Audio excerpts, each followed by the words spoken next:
নমস্কার বন্ধুরা, না ময়দা না সুজি, মাত্র এক বাটি পরিমাণ আটা দিয়ে এই মুচমুচে মুখরোচক নাস্তাটি আপনারা খুব সহজেই ঘরে তৈরি করতে পারবেন। আর এই নাস্তাটি এতটাই সুস্বাদু হবে যে আপনারা একবার যদি এই নাস্তাটি খান তাহলে আপনারা চপ সিঙ্গারার স্বাদ ভুলে যাবেন। আর এই নাস্তাটি তৈরি করা অত্যন্ত সহজ। তবে চলুন আর দেরি না করে নাস্তাটির রেসিপি দেখে নিই। বন্ধুরা, এই নাস্তাটির সাথে আমি একটা চাটনির রেসিপিও আপনাদের সাথে শেয়ার করব, তার জন্য ভিডিওটা স্কিপ না করে শেষ পর্যন্ত দেখার জন্য অনুরোধ করছি। আমি একটা পাত্র নিয়ে নিয়েছি, তার মধ্যে দিয়ে দিয়েছি এক বাটি পরিমাণ আটা, দিয়ে দিয়েছি স্বাদ অনুযায়ী লবণ, সামান্য পরিমাণে চিনি, দিয়ে দিয়েছি 2 থেকে 3 চামচ পরিমাণে তেল। এখন আটাটাকে খুব ভালোভাবে আমি হাতের সাহায্যে সুন্দরভাবে ময়াম দিয়ে নেব। আটাটাকে ভালোভাবে ময়াম দিয়ে নিলে আমরা যেই নাস্তাটি তৈরি করব সেটা খুবই ক্রিস্পি হবে। তার জন্য আমি আটাটাকে প্রথমে ভালোভাবে তেল দিয়ে ময়াম দিয়ে নিচ্ছি। আটাটা ভালোভাবে ময়াম দেওয়ার পরে আটার মধ্যে অল্প অল্প করে জল দিয়ে আটার একটা সফট ডো আমি মেখে তৈরি করে নেব। একবারে অতিরিক্ত জল আপনারা দেবেন না, অল্প অল্প করে জল দিয়ে আটার একটা সফট ডো আপনারা তৈরি করে নেবেন। দেখুন বন্ধুরা, আমি একবারে কিন্তু জল দিইনি, অল্প অল্প করে জল দিচ্ছি আর ভালোভাবে মেখে নিচ্ছি।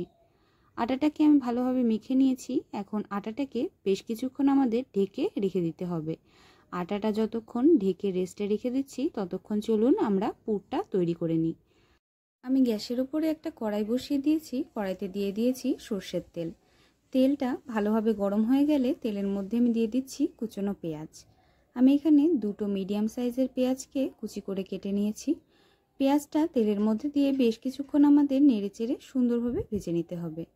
পেঁয়াজটা যতক্ষণ না একটু বাদামি বর্ণ হচ্ছে ততক্ষণ আমাদের ভালোভাবে নেড়েচেড়ে ভেজে নিতে হবে। দেখুন বন্ধুরা, পেঁয়াজটার কিন্তু কালারটা হালকা ব্রাউন হয়ে গেছে। এখন আমি দিয়ে দিচ্ছি সামান্য পরিমাণে লবণ। লবণটা দিয়ে আবার কিছুক্ষণ আমি পেঁয়াজটাকে সুন্দরভাবে নেড়েচেড়ে নিচ্ছি। এখন আমি দিয়ে দিচ্ছি সামান্য পরিমাণে আদা কুচি, দিয়ে দিচ্ছি লঙ্কা কুচি। আপনারা বাচ্চাদের জন্য তৈরি করে থাকলে লঙ্কার পরিমাণটা একটু কম দিতে পারেন, অথবা লঙ্কাটা আপনারা নাও দিতে পারেন। এখন দিয়ে দিচ্ছি কাশ্মীরি রেড চিলি পাউডার, আর দিয়ে দিচ্ছি সামান্য পরিমাণে ধনে গুঁড়ো, দিয়ে দিচ্ছি 1 চামচ পরিমাণে মিট মশলা আর ম্যাগি মশলা। এখন সমস্ত মশলাগুলোকে খুব সুন্দরভাবে আমাদের কষিয়ে নিতে হবে। মশলাগুলো কষিয়ে নেওয়ার আগে আমি এখানে দিয়ে দিচ্ছি সেদ্ধ করে রাখা আলুগুলোকে আমি আগের থেকে সেদ্ধ করে হাতের সাহায্যে ভেঙে নিয়েছিলাম।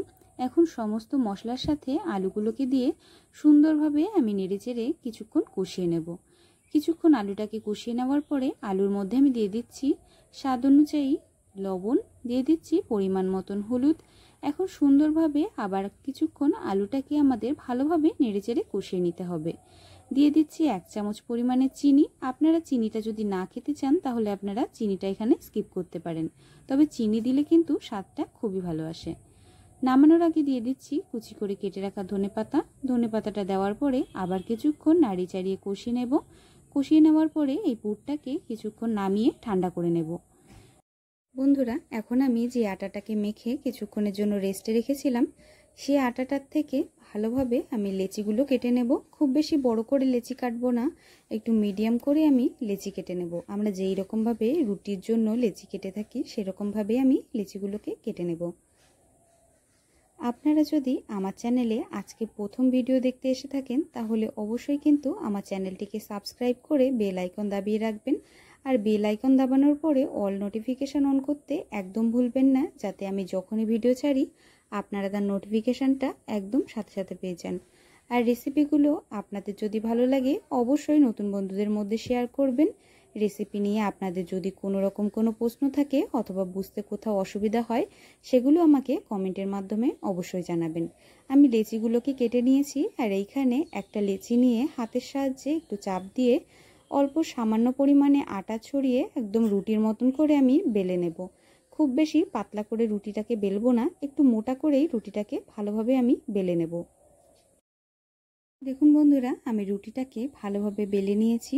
খুব বেশি মোটাও রাখিনি আর অনেকটা পাতলাও করিনি। এখন যে কোনো প্লাস্টিকের একটা বয়ামের ঢাকনা দিয়ে আপনারা গোল গোল করে কেটে নেবেন। আমি একটা প্লাস্টিকের ঢাকনা নিয়ে নিয়েছি। দেখুন, যে কোনো বয়ামের ঢাকনা দিয়ে আপনারা এটাকে কেটে নিতে পারেন। ভালোভাবে একটু চাপ দিলেই কিন্তু এরকমভাবে খুব সহজেই কেটে যাবে। এখন যেগুলোকে আমি কেটে নিচ্ছি সেইগুলোকে একটা পাত্রে আমি আলাদা করে তুলে নেব। দেখুন ঠিক এই রকমভাবে আপনাদের কেটে নিতে হবে। কতটা সহজে কাটা হয়ে গেল। আমি একবারে সবগুলোকে কেটে নিয়েছি দেখুন। এখন চলুন আমরা রেসিপিটা তৈরি করে নিই। আমি যেই পুরটাকে তৈরি করে রেখে দিয়েছিলাম সেইটাকে পাশে রেখে আমরা যেই শিটগুলোকে কেটে নিয়েছি তার মধ্যে আমি পুরটাকে দিয়ে দেব। পুরটাকে ঠিক মাঝখান বরাবর আপনাদের দিয়ে দিতে হবে। খুব সহজেই আপনারা এই নাস্তাটি তৈরি করতে পারবেন, একদম সহজ। প্রথমে মাঝখান দিকে পুরটাকে দিয়ে তারপর ওপর থেকে ঢাকা দিয়ে দিলেই কিন্তু তৈরি। দেখুন কতটা সহজে তৈরি হয়ে গেল। ঠিক এই রকমভাবে আমি সবগুলোকে তৈরি করে নেব। আমি আপনাদের আরেকটা তৈরি করে দেখিয়ে দিচ্ছি। আমি একটা নাস্তা তো খুব সহজে আপনাদের তৈরি করে দেখিয়ে দিয়েছি, এখন আরেকটা আপনাদের তৈরি করে দেখাচ্ছি। মাঝখান থেকে পুরটা দেওয়ার পরে উপর থেকে ঢাকা দিয়ে তারপর পুরটাকে একটু ভেতরের দিকে চেপে দিয়ে দিলেই কিন্তু তৈরি হয়ে যাবে। আমি সবগুলোকে একই রকমভাবে তৈরি করে নেব।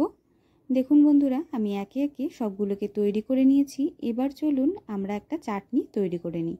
চাটনিটা তৈরি করা খুবই সহজ। চাটনি তৈরির জন্য আমাদের লাগছে একটা মিক্সার গ্রাইন্ডার, তার মধ্যে আমি দিয়ে দিচ্ছি ধনেপাতা, দিয়ে দিচ্ছি 2 টুকরো রসুন, দিয়ে দিচ্ছি একটা কাঁচা লঙ্কা।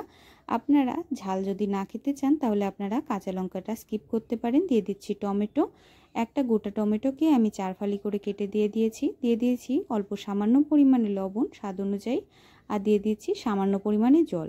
এখন খুব ভালোভাবে একটা পেস্ট আমি তৈরি করে নেব। খুব বেশি স্মুথ পেস্ট তৈরি করার দরকার নেই, একটু দানা দানাভাবে পেস্ট রাখবেন, তাহলে খেতে খুব ভালো লাগবে। এখন চলুন নাস্তাগুলোকে খুব ভালোভাবে ফ্রাই করে নেওয়া যাক। নাস্তাগুলোকে ফ্রাই করে নেওয়ার জন্য আমি এখানে কড়াইতে তেল দিয়ে দিয়েছি। তেলটা ভালোভাবে গরম হতে দিতে হবে। আর এইখানে আমি একটা ব্যাটার তৈরি করে নিয়েছি। বন্ধুরা, এই ব্যাটারের মধ্যে আছে বেসন আর আছে অল্প সামান্য পরিমাণে কর্নফ্লাওয়ার, আর দিয়ে দিয়েছি ধনেপাতা কুচি, দিয়ে দিয়েছি সামান্য পরিমাণে কালো জিরে, লবণ আর হলুদ। এখন খুব ভালোভাবে আমরা যে নাস্তাগুলোকে তৈরি করেছি তার মধ্যে এই ব্যাটারটা লাগিয়ে গরম তেলে ভেজে নিলেই কিন্তু খুব সহজে এই সন্ধ্যার নাস্তাটা তৈরি হয়ে যাবে। আমার এই নাস্তার রেসিপিটা আপনারা অবশ্যই একবার বাড়িতে বানিয়ে খেয়ে দেখবেন, খেতে কিন্তু অসাধারণ লাগে। আপনারা একবার যদি এই নাস্তাটি বাড়িতে তৈরি করেন তাহলে আপনারা চপ সিঙ্গারার স্বাদ ভুলে যাবেন। আর এই নাস্তাটি বাচ্চা থেকে বড় সবারই কিন্তু খুব ভালো লাগবে। দেখুন খুব ভালোভাবে এক পিঠ ভাজা হয়ে গেছে। এখন আরেক পিঠ উল্টে আমি খুব ভালোভাবে লাল লাল করে গোল্ডেন ব্রাউন করে ভেজে নেব। 2 পিঠ খুব সুন্দর করে লাল করে গোল্ডেন ব্রাউন করে ভেজে নিয়ে তুলে নিলেই কিন্তু নাস্তাটা রেডি। আর যেই চাটনিটা আমি তৈরি করেছি সেই চাটনির সাথে গরম গরম খেতে একদম জমে যাবে। দেখুন বন্ধুরা, নাস্তাটা আমি মাঝখান থেকে আপনাদের ভেঙে দেখাচ্ছি কতটা মুচমুচে হয়েছে, আপনারা দেখেই বুঝতে পাচ্ছেন। আর ভেতরে কিন্তু সম্পূর্ণ পুড়ে ঠাসা। বৃষ্টির দিনে সন্ধ্যাবেলায় চা অথবা কফির সাথে এই রকম একটা নাস্তা আর তার সাথে এই রকম টেস্টি একটা চাটনি থাকলে আর কি দরকার হয়। আমার এই রেসিপিটা ভালো লাগলে চ্যানেলটিকে অবশ্যই সাবস্ক্রাইব করে বেল আইকন দাবিয়ে রাখবেন। এমনই রেসিপি আরও দেখার জন্য, রেসিপিটা প্রথম থেকে শেষ পর্যন্ত দেখার জন্য আপনাদের অনেক ধন্যবাদ। সবাই খুব ভালো থাকবেন, সুস্থ থাকবেন।